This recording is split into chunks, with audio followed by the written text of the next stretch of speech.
Good evening. We're going to be starting the program just a little bit early since we think everybody who's coming is here. In a way, we hope. We're thrilled. We're just so thrilled to see so many people here this evening. I think this is probably the biggest event we have ever had at the library.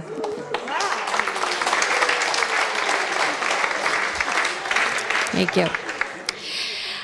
I would like to welcome you on behalf of the trustees of the Concord Free Public Library to our gala opening of our Thoreau Bicentennial exhibition, Concord, which is my Rome, Henry David Thoreau and his hometown. Hometown, yay! Okay. First, we'd like to recognize the collaboration of the Thoreau Society in making this event a formal part of the Bicentennial Annual Gathering.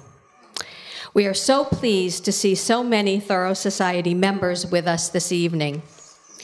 I would like to ask Mike Frederick, the director of the Thoreau Society, to please stand and say a few words. Mike?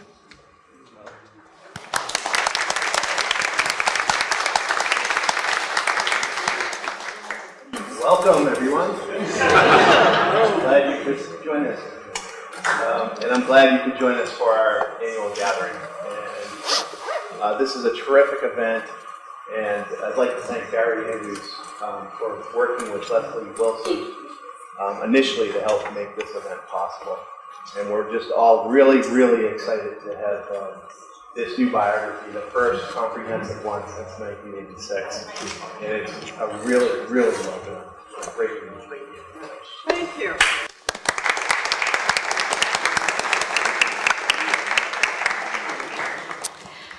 We are so fortunate to have Laura Dassow Walls as the keynote speaker at our opening, and I know you will enjoy her presentation.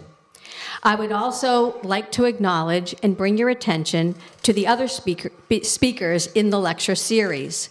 Elizabeth Hall Witherell, Robert Thorson, Robert Gross, and Robert Hudspeth. 3 Roberts. I just noticed that.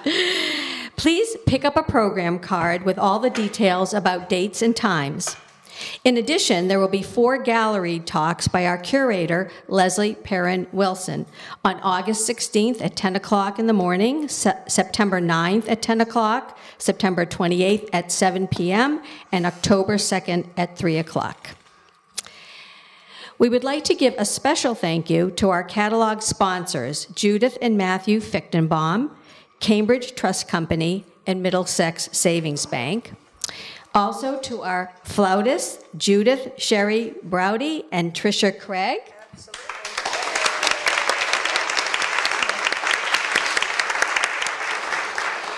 Louisa May Alcott's Orchard House for providing the Thoreau family flute books. Our director, Carrie Cronin, for all of her support for the opening and exhibition. Marcy Booley-Eckel, Director of Development, and Laurie Toussignon, Development Assistant, for coordinating all the details for this stellar event, and Saltbox Kitchen for providing the wonderful refreshments. Following the program, we invite you to see the exhibition in the art gallery if you haven't already, or even if you have, to see it again, and to enjoy the reception. Now, it is my distinct pleasure to introduce Leslie Perrin Wilson, curator of the William Monroe Special Collections. Thank you.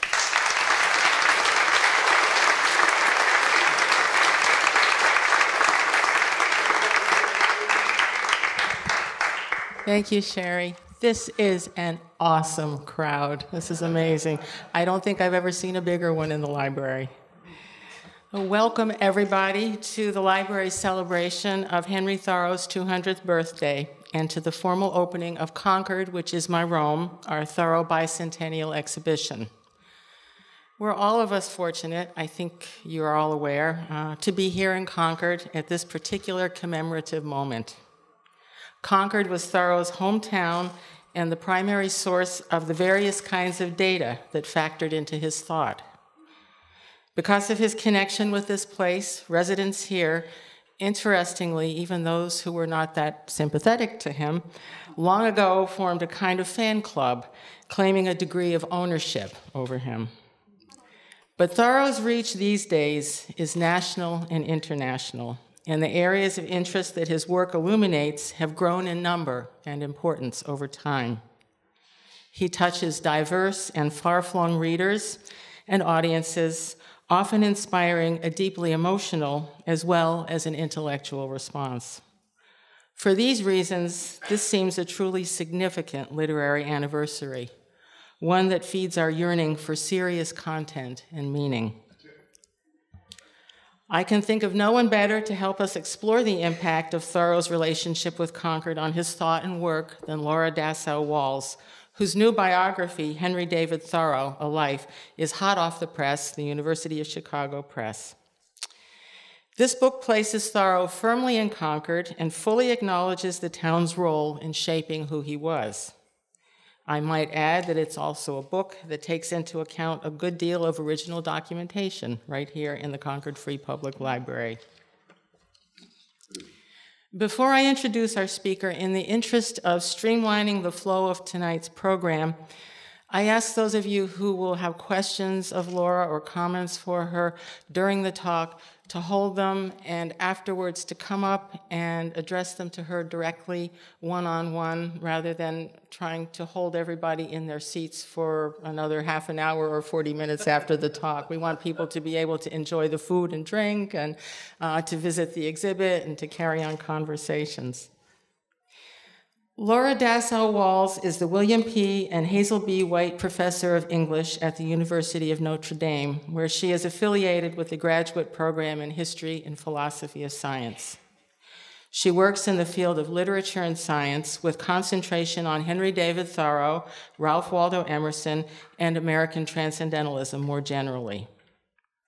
Her quest to understand 19th century American literature in its political, historical, and philosophical contexts has led her to British and German writers, philosophers, and scientists, particularly the German natural scientist and explorer Alexander von Humboldt. Her award-winning book, The Passage to Cosmos, Alexander von Humboldt and the Shaping of America, published in 2009, traces the Humboldt network from Germany to the Americas in science, politics, literature, and the arts. Her earlier books include Seeing New Worlds, Henry David Thoreau and 19th Century Natural Science, published in 1995, Emerson's Life and Science, The Culture of Truth, published in 2003, and the Oxford Handbook of Transcendentalism, a volume co-edited with Joel Meyerson and Sandra Harbert Petrolinas, published in 2010. Laura Walls' new book is the first full-length, comprehensive biography of Thoreau in a generation. It draws on extensive research and the full range of Thoreau's published and unpublished writings to present the subject as vigorously alive in all his quirks and contradictions, fully embedded in his time and place, yet speaking powerfully to our concerns today. Professor Walls looks forward to exploring American transcendentalism more broadly as an intellectual, social, and environmental reform movement. She's planning a new work, Earthrise, on how the 19th century concept of Earth as a living, self-making planet sent out shockwaves that still, in the era of global warming, have not subsided. The title of her talk this evening is Our True Paradise, Thoreau's Concord and the Ecstasy of the Commons. Please join me in welcoming Laura Dassow Walls.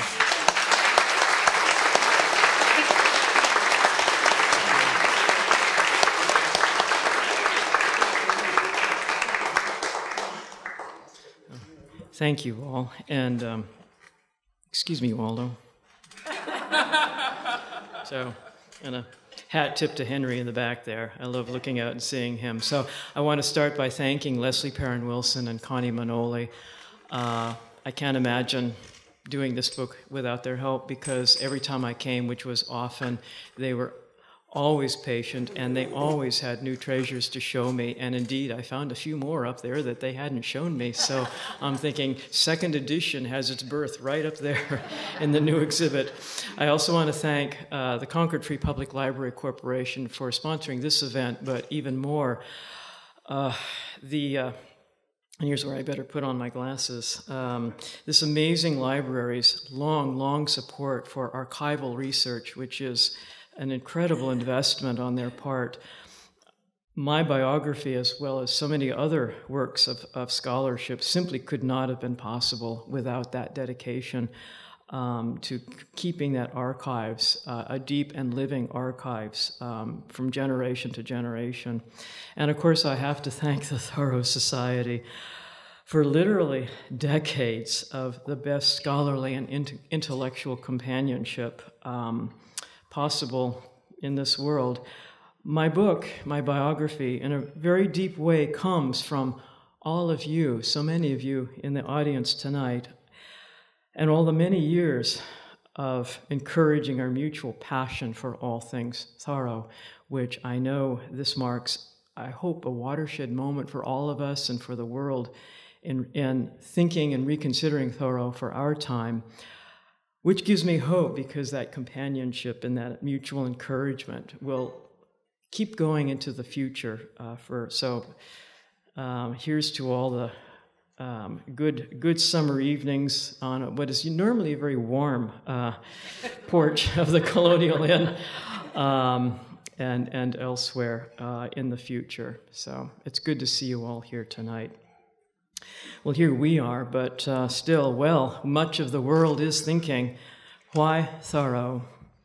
Didn't we listen when Rob Nixon begged us to stop canonizing that same self-selecting genealogy of nature writers, starting, dear Lord, with Henry David Thoreau?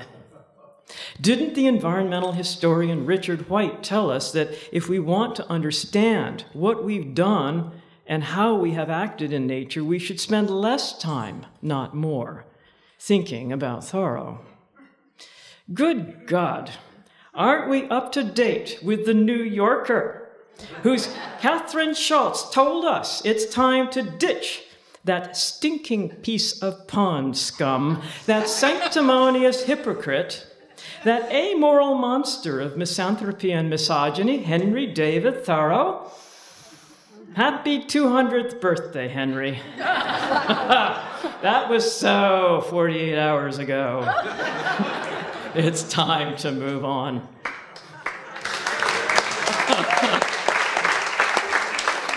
I thought you'd appreciate that. Well, let me just say, yeah, I totally agree. Let's get rid of that old Thoreau. I'm sick of him too, and all the more because he never actually existed. I would love to move on to celebrate the living Thoreau, the man Concord knew, and to introduce him to the world. The first step is to ditch the notion that Walden was an escape from civilization to some pure, wild nature with a capital N by some lonely and possibly not okay white guy who nailed up a keep out sign.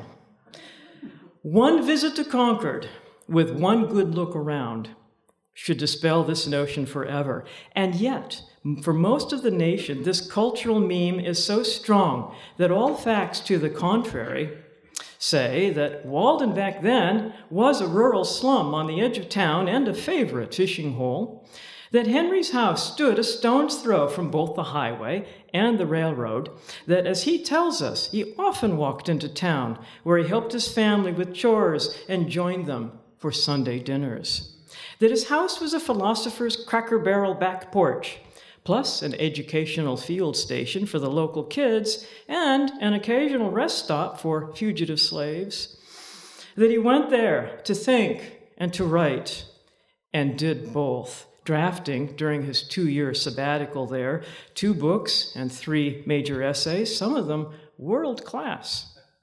And what's more, before he published anything, he shared it with his Concord neighbors first.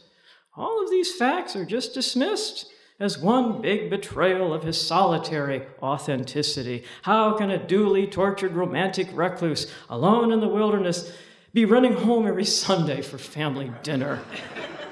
Well, he must be a hypocrite. Friends, if loving nature means hating humanity, we are all in trouble. As for Thoreau, He was a sworn realist. He had to be. He was born in a farmhouse on Virginia Road into a family of French immigrants and Yankee tradesmen just scraping by. After the farm failed, they moved up to Chelmsford, then to Boston, looking for a financial foothold. They found it only when Uncle Charles stumbled onto a graphite mine in New Hampshire and had the wit to know that he'd found black gold. This stroke of good luck brought his family back to Concord, where soon, too soon, according to rival pencil maker William Monroe, John Thoreau's pencils were winning prizes at the Middlesex County Fair. Still, Mother Cynthia had to make ends meet by running their communal home as a boarding house. The family all scrimped to send Henry to Harvard, the scholarship boy, teased because he couldn't afford a proper coat. And they prospered only after Henry applied that Harvard education to his father's pencil business, inventing both a better pencil and the machinery to make it. It was after that he went to Walden, because by then his life was in crisis. After quitting school teaching for refusing to beat his students, he'd veered from one dead end to another, seeking a way to make, as he would say, his living by loving. Finally, the only option left was the crazy dream he'd cherished since childhood, to go out and live by the pond and write his way through the changing seasons. He did that. But after just a couple of years, he left Walden to rejoin a large and bustling household. First the Emersons, while Waldo was away lecturing, then his own family still living in the Texas house then out by the railroad depot, but about to buy the splendid yellow house on Main Street, where Henry would live out the happiest decade of his life. During those years, he earned his living as a land surveyor, walking daily, often with friends, traveling when he could afford it, lecturing to try out new material, and always writing. To keep it all afloat took hard work, collaboration with his family, and unremitting Yankee thrift. Records show he balanced his account books to the halfpenny. Yet, there was something strange about Henry. A brooding, restless desire to see into the heart of the cosmos. Nathaniel Hawthorne said he was ever fixed on some chip, some stone, some common plant, as if it were the clue and index to some mystery. And when he lifted his eyes, there would be a kind of perplexity, a dissatisfied, wild look in them, as if of his speculations he found no end. Even as Henry relished good conversation, he fiercely guarded the solitude required for his creative life. Whoever intruded on those hours found himself or herself curtly rebuffed. Thoreau's creative process was driven by this tension between his unyielding need to spend part of every day in the wild, his skylight, he called it, where he walked with some grand, serene, immortal companion who steadied his nerves and helped him stay sane. Yet that same Thoreau presided every day at the family boarding house dinner table, talking a blue streak about what he'd seen out there and who he'd met. Some of them human. He had sour moods and bad days, but I have to tell you, when he said, "Surely joy is the condition of life," he spoke from experience. Thoreau was that most terrifying of beings, a self-reflective moral seeker whose quest had changed his life, so he looks you in the eye and asks, "What are you seeking? Why have you not changed your life?" Thoreau did leave Concord once, in 1843, with Emerson's encouragement, on a mission to break into the New York literary market. He did not leave without qualms. As he wrote Richard Fuller, "I expect to leave Concord, which is my Rome, and its people, who are my Romans, for a year or more." He wore out a pair of shoes pounding the streets of the big city, but found his Concord wares did not tempt the buyers of New York. So he spent that hot, tortured summer writing beautifully about the bitter, cold Concord winter, a balm to his New England soul. But writing about Concord wasn't enough. By the time Thoreau returned for Thanksgiving with his family, the New York dream was over. He was, he now knew, a Concord writer, no more, but, as he would finally show the world, no less. For him, Concord truly was the Rome of America, its people, the Romans of their day. Here, perambulating between farmers and philosophers, he found the springs of his unique creativity.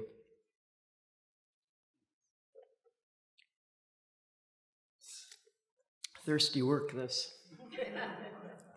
While in New York, that false imperial capital, Thoreau got an up-close and personal look at the explosion of modern capitalist technologies. Inspired, he wrote a long, snappy takedown titled Paradise to be Regained, in which he criticized utopian visionaries who pretend we can solve all our problems by re-engineering the planet, building a paradise for everyone, without labor or pay. His target, a man named Etzler, had painted a florid picture of how, merely by the turn of a crank, mankind could plane away the earth's troublesome hills and valleys, drain and fill the stinking swamps, plant, harvest, and distribute crops all around the globe, engineer roads from anywhere to everywhere, fill the air with music, and betake ourselves in large and commodious vehicles whenever we please to whatever climate we prefer. Well, why not, Thoreau concluded acidly. Just run the Earth off its track into a new orbit some summer, and so change the tedious vicissitude of the seasons. Or while we're at it, simply migrate from Earth altogether to settle some vacant and more Western planet. Mars? It was as an engineer himself that Thoreau objected to such geoengineering schemes. Real-world machines, he said, require time, men, and money. Real labor can't be done by the turn of a crank, but only by hand, by hard work, and by, he said, the constant and accumulated force which stands behind every spade in the field. By this force of farmers' arms, Thoreau meant moral force, which alone could overcome the machine by revealing the earth as the paradise it already is. Back home from New York, Thoreau plunged gratefully into life on earth. But something dreadful had happened in his absence. The town fathers had long been remaking Concord from a messy colonial center of commerce and industry into a model of the leafy, picturesque, well-bred New England town. In 1843, hoping to revive a Concord still reeling from the panic of 1837, they arranged for the railroad to swerve through town on its way from Boston to New Hampshire. No one was prepared for what happened next. Instantly, Concord was transformed from a place people came to a space people passed through on their way somewhere else. America's first flyover town. Just another node on the global network. The homesick Thoreau came home to discover that while he'd been away, the railroad had slashed through woods and farmlands, opening a great gash in the hillside approaching Walden and cutting right across the pond's prettiest cove. But something amazing happened next. One day, Ralph Waldo Emerson, out for a walk, happened across some land speculators bidding on a prime piece of Walden property. Emerson outbid them on the spot. So it was that after years of dreaming, Thoreau finally had his shot. But the very conditions that made that shot possible also undermined it. Instead of a retreat from technology, the house he'd built on Emerson's land would be an experiment in confronting it. Think about this. Passenger and freight trains passed his front door 20 times a day. He built with boards recycled from the Irish shantytown just around the cove. Irish railroad workers stopped in to visit him as he worked. He put fugitive slaves onto that same railroad on their way north to freedom. Concord, too, just like New York, was being swept into the new modern world. But in New York, humans and natures and technologies were so tangled up that nothing could be seen clearly. But at Walden, Thoreau could untangle the mess, study what was happening, sift out the truly essential. Thus, ironically and quite by chance, Walden Pond turned out to be the perfect place to study the expansionist, consumerist energies that were tearing down and rebuilding the entire planet, and the perfect watchtower from which to sound a warning. Thoreau took notes as the locomotive screamed past his door, its wheels striking sparks that occasionally set the Walden woods afire. Streaming up from Boston's Long Wharf, where Thoreau's French Huguenot grandfather had run a store outfitting ships, came coconut husks and scrap iron, salt cod and torn sails for the paper mills, Panama hats, manila hemp, Chinese silks, and southern cotton, lumber from Maine, Spanish cowhides with the tails still on them, hogsheads of Caribbean molasses and French brandy. Whizzing down from the American uplands came huge pine logs for ships' masts, shot like arrows through the township. Cranberries raked up from the meadows, new-made cottons and woolens, sheep and oxen and cattle of 1,000 hills.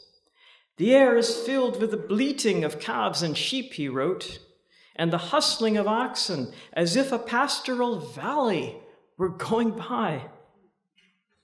Indeed, the railroad was causing the collapse of Concord's rural economy. A 200-year-old system of sustainable husbandry washed away in a few years by the global marketplace. To build those rails and fuel those engines, Concord farmers cut down their ancient woodlots, which they planted in English hay to feed the new breeds of cattle they grazed on Concord's hilltops. They speculated in new crops, desperate to find something, anything that would make money on the global market: asparagus, dairy cows, Concord grapes. Anything to pay those big new mortgages they needed to fund their new, improved, modern way of life. Farmers who couldn't make the payments failed and lost their land. Thoreau documents, sadly, the depopulation of the rural countryside he loved. Meanwhile, Concord's increasingly affluent townsfolk filled their pantries with China tea, slave-grown sugar, prairie wheat flour, tropical oranges and pineapples. They dressed in Georgia cottons, China silks, British woolens, and Canada furs. The railroad was the annunciation of the Anthropocene. From his watchtower by the pond, Thoreau heralded its coming. That railroad was clearing the way for Etzler's prophecy of passage of anything to everywhere. Amazon in embryo. But as a result, the knots that had long held Concord together as a place were coming undone. So, Thoreau wrote, driving the last nail into the coffin of romantic escapism, so is your pastoral life whirled past and away. He knew damn well that he was being precipitated headlong into a modern vortex of expansionist energies, witnessing a pivotal stage in the nexus of ecological and political violence. This was the whole point of his life, and remains the point of everything he wrote. To think otherwise is obstruction of justice.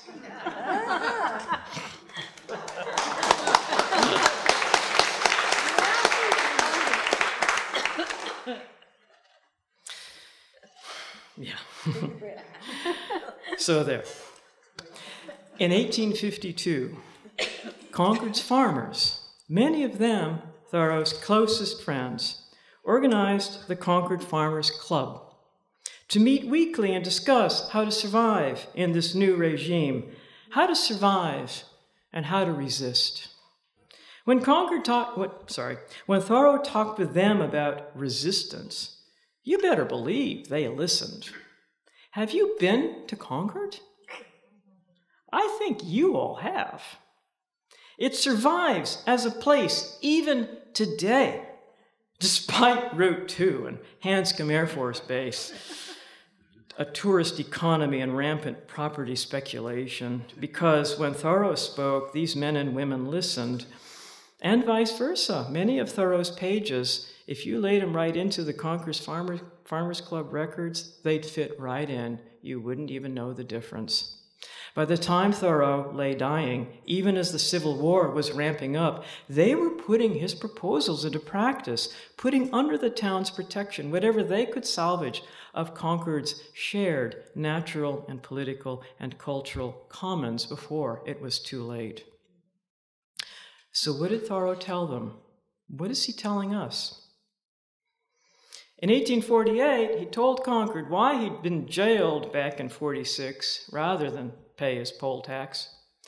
To protest 3 injustices, he accused the civil government of committing: slavery, the Mexican War, the extermination of Native Americans. Unjust laws exist, he stated flatly. We have 3 choices: obey them, amend them and obey in the meantime, or transgress them at once. To make his reasoning concrete, he turned social justice into an engineering problem. Because here's the thing, he said, you all become cogs who serve the state as machines with your bodies. But humans must serve the state with their consciences also, which might mean resisting it. But how? All machines have their friction, pointed out the machinist. Friction that might, in time, simply wear it out. That is, his technological savvy made possible his theory of resistance. If the injustice is part of the necessary friction of the machine of government, he suggests, let it go, let it go. Let it wear out on its own.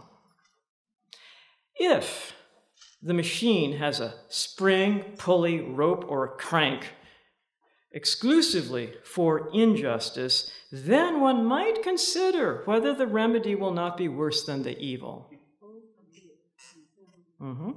But if the machine is designed to make you a cog in its mechanism, that is, to make you the necessary agent of injustice to another, then I say, break the law. Let your life be a counter-friction to stop the machine.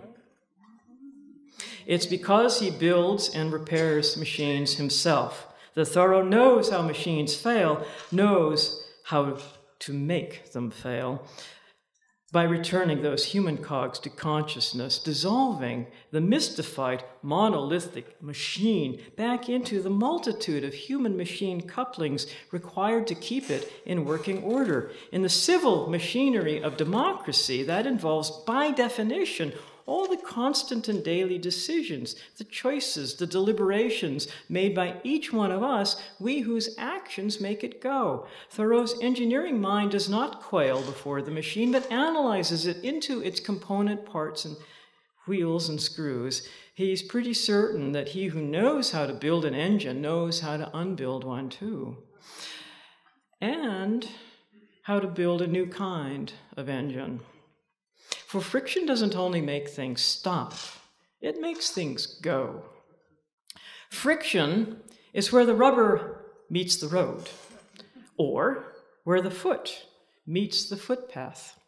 So Thoreau's theory of counter-friction points both ways. Sometimes, he says, justice demands throwing in a little sand or maybe a monkey wrench to gum up the works. Looking around at his neighbors, though, few of whom were heroes, he said, not everyone can or must throw their body literally into the machine, risk suicide by cop. But some will. Soon he will defend some will. They are our saints, and they need our support.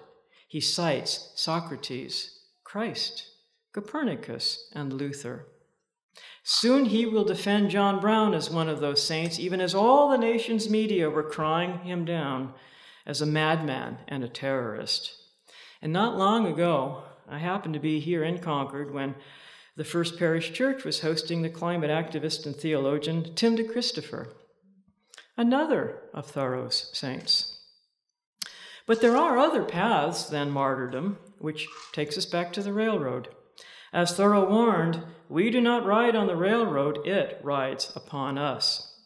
Because it isn't just one locomotive engine, it's the whole infrastructure and superstructure that makes it possible, that makes it seem necessary to us. Sure, some are the richer for it, observes Thoreau, but he asks, are we certain that what is one man's gain is not another man's loss?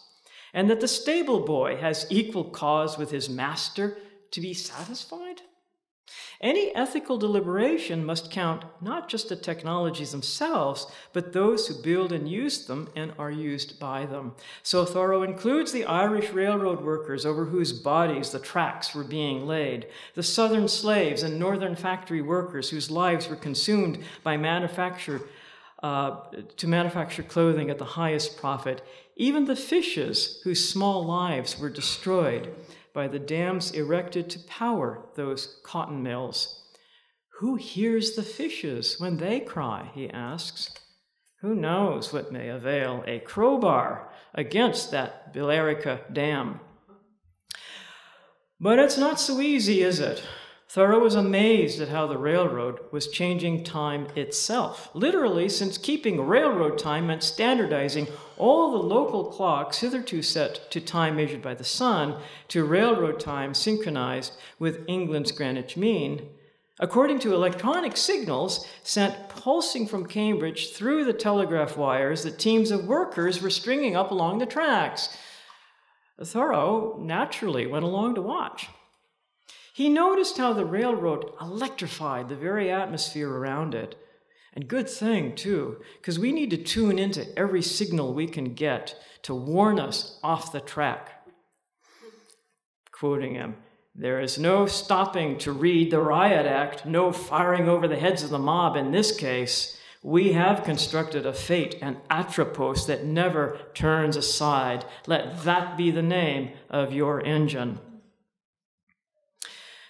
Friction, where the rubber meets the road. Where's the road? Into a rut.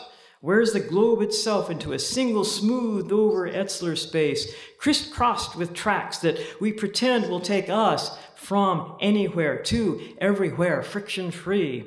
By pointing out the friction, Thoreau points to his other form of counter-friction. Get off the damn tracks. Make your own tracks. Every path but your own, he says, is the path of fate. So after letting the engine of Atropos hurl straight at us until we all shiver at our technological doom, Thoreau concludes with a swerve. He simply steps out of the way. I cross it like a cart path in the woods. Counter-friction also means creating counter paths, like the path that took him away from New York to Walden Pond. And after the paths he'd worn at Walden had worn into ruts that took him away from Walden to come back to town, where he spent the rest of his life devising counter-frictions that would speak to his friends and neighbors. He can't stop the machine in its totality, but he can call the cogs to consciousness. I'm going to think about this next time I walk the Thoreau Emerson amble. It's a mistake to assume such paths lead only to nature with a capital N. For that path, I know, I've been on it, leads back to town, too. Had the term ecology existed, Thoreau would surely have used it, a useful name for what he spent his life inventing. The name he had instead is commons. That's why it's so important that Walden was not, after all, untrammeled wilderness. It was an historic commons shared by all. Land too poor to farm, but good for fishing and firewood. That's why it was a rural slum, as Thoreau details in the stories of the freed slaves and the squatters and the first-generation immigrants who had lived there before him. Outcasts wound up at Walden because it was the place no one much cared about. Yet, Thoreau hoped that Walden, the book, would found a new system of value in which the wild margins become central, the very preservation of the world. So he was consciously paralleling his life with theirs, but also consciously inviting his readers to imagine how, truth be told, we might all be in the same condition on the far side of the tracks, inventing a new squatter's underground kind of life, a tent camp, a refugee community, a commune. Resilience. In fact, though he left Walden, he never left the lifestyle, just moved it into the attic of the communal household on Main Street, run by his mother and sisters and aunts.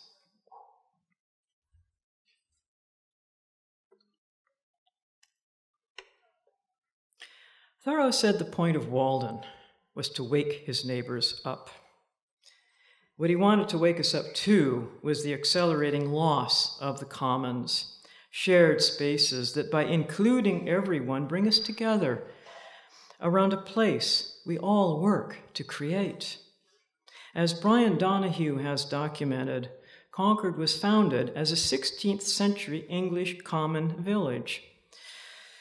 For 2 centuries, its economy depended on managing resources over which no one could claim sole ownership, swamplands for muck to fertilize the soil, water drainages for power and irrigation, woodlands for firewood and timber, hillsides for berry picking, the river for fishing and hunting ducks and muskrats.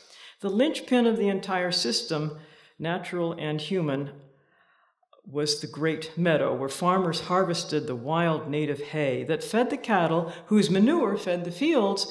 But as Thoreau watched, the entire complex was collapsing. The coup de grace, though they didn't know it yet, was the draining of the swamps, together with the clear-cutting of the uplands, which caused erosion and flooding, which killed the hay meadows, which led to further clear-cutting to plant English hay as a replacement. In 1859, the Concord farmers, in a panic as the vicious circle closed in on their bottomlands, banded together and hired Thoreau as an expert witness to survey the river and document its stream flow, not to Thorson here, for evidence in the lawsuit they brought against the Billerica Dam they blamed for flooding their lands and destroying their agricultural economy. The farmers eventually won that battle, but they lost the war. It was too late to fix the problem. The damage could not be repaired. Today, the Great Meadow is deep underwater, a wildlife refuge for waterfowl. Who knows what may avail a crowbar against that Billerica Dam, Thoreau had asked in his most Edward Abbey moment. He was defending the migratory fishes whose small lives had been destroyed by the dams erected to power the Lowell cotton mills. His question, who hears the fishes when they cry, extends his call for social justice into the natural world, but it is also a defense of the commons, for the destruction of the shad, salmon, and alewife runs had ruined one of Concord's major wild native food sources. He first called for preservation of woodlands early in 1852, when he discovered that landowners had just logged off the hills surrounding White Pond, the town jewel. By 1854, when Walden was published, Walden Pond, that woodland lake, was treeless. Thoreau's own career as Concord's leading surveyor meant that he himself was complicit with all this. So he made it his study. Through the 1850s, he documented both the land practices of his neighbors as they clear-cut one woodlot after another, and the regrowth of forest trees. In 1860, he stood up at the county fair and offered the succession of forest trees to share what he'd learned so that his farmer friends could manage their lands for resilience rather than profit. Wild huckleberries were another commons. Every summer, the grand event was the annual Huckleberry party. Children and servants would pile into Thoreau's borrowed hayrick, while the adults would trot behind in carriages. Every summer, he scouted out the best spots in advance. Until the summer, he found the best huckleberry grounds, fenced off and posted with no trespassing signs. Furious, he wrote Wild Huckleberries, a spirited critique of private property and a defense of the commons. One day in October 1859, while overlooking the great meadow, Thoreau had an idea. I'll bet some of you know what it was. Here's how he put it. Each town should have a park, or rather a primitive forest of 500 or 1,000 acres where a stick should never be cut for fuel, a common possession forever for instruction and recreation. All Walden wood might have been preserved for our park forever with Walden in its midst. Well, in his unfinished book, Wild Fruits, he drafted this, or was drafting it, as a formal proposal, adding that each town should have a committee appointed to see that the beauty of their town received no detriment, that is, to reserve its rivers and forests, its hilltops and cliffs for a higher use than dollars and cents. By higher use, he specified public use. For instance, Concord's town planners should have made the river available as a common possession forever, opening its banks to public walkways and parks instead of lotting them off into private hands. The farmers listened. On March 6, 1862, as Thoreau lay dying, his friend Albert Stacy, the town's printer and bookseller, stood up in front of Concord's Farmers Club and offered Thoreau's proposal, slightly downsized, quote, and this is from the records in the Concord Free Public Library. Why should not every village have its public park of from 50 or 100 acres supported at public expense? Suppose we had such a park in Concord, comprising of 100 acres, comprising hill and dale and water scenery, beautifully laid out in walks and drives. Would it not be the resort of the whole town? Would it not have its silent influence upon everyone, making us more social and genial, bringing out all the finer traits which are inert in the human character? He goes on at quite some length. Just as his neighbors turned to Thoreau for knowledge and advice, so did he turn to them to help enact his words, a symbiosis buried in the town records. For here was a form of resistance they could get behind. The people of Concord acted to put Thoreau's ideas into practice. It was too late to repair all the damage, but they saved enough to give us the green Concord of today. And Thoreau's words left traces in every American public park, places protected as a common possession forever so that the commons might survive. But Thoreau's thinking hardly stopped at some artificial line dividing nature from society. His life and writings were one long defense of the community's common spaces and practices of knowledge, inquiry, and discussion as well, town meetings where he spoke up, and public schools, which he materially supported to the end of his life, libraries and reading rooms to which he donated books and funds, the Lyceum, which he helped run and where he lectured regularly. As he said, we are all schoolmasters, and our schoolhouse is the universe, which includes, of course, the political commons, the democratic infrastructure that makes everything else possible. This was the point of his machine metaphor in Civil Disobedience, when he asks us to weigh how our own actions might be degrading the political commons, lending ourselves without thinking to political injustices and economic inequalities. As he declares in Walden, to act collectively is according to the spirit of our institutions. He even considered technology as a commons, as he wrote to his cousins in Maine, "What right has a man to ride in the cars who does not know by what means he is moved? Everyone should understand the workings of the steam engine, cotton and woolen mills, the locomotive, the steamboat, the telegraph, dare I say, the computer, the cell phone." He made a point of spending time at Boston's largest locomotive factory, making sure he understood the use of every wheel and screw so that I can build an engine myself when I'm ready.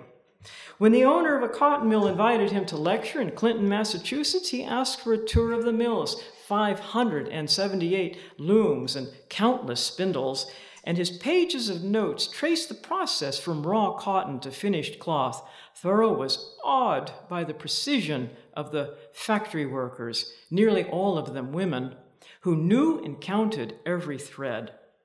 "The arts teach us 1,000 lessons," he concluded, finishing off with a telling pun.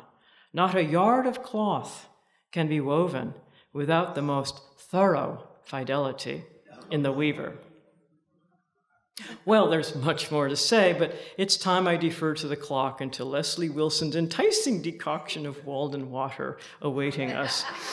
So let me close with a glance at the faith behind Thoreau's invocation of thorough fidelity.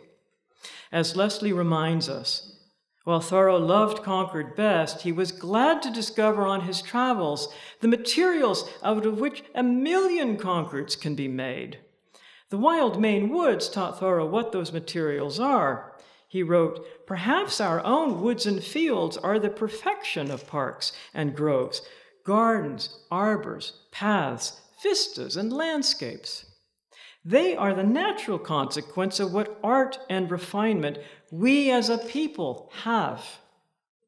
The common which each village possesses, its true paradise."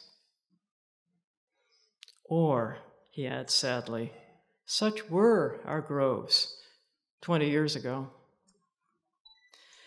We forget that Thoreau, like us, lived in a broken world. His environmentalism rose from the acute pain of loss and grief for all that had disappeared. His political thought arose from rage at America's leaders who were trashing the legacy of the revolution that started here in his hometown. After Thoreau saw his world turn to ashes, he spent the last years of his life working to help build a Concord resilient enough to plant in those ashes the seed of a better world to come, or better, build 1,000,000 Concords. Plant 1,000,000,000 seeds. As he said all along, we do live in paradise already, heaven under our feet. Wake up! The force we need is the moral force behind every spade in the field, the force that can plant those 1,000,000,000 seeds and nourish them into a common world forever, our true paradise. Thank you.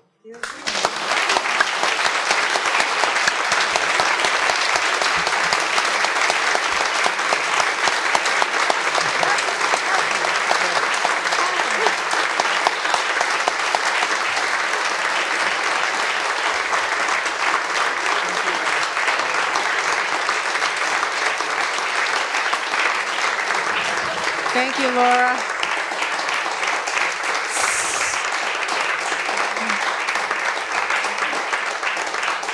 So I encourage you all to come up and ask your questions, to enjoy some more refreshments and some Walden water, to head up to the exhibit, to talk amongst yourselves, and to stay and enjoy yourselves this evening. Thank you all for turning out.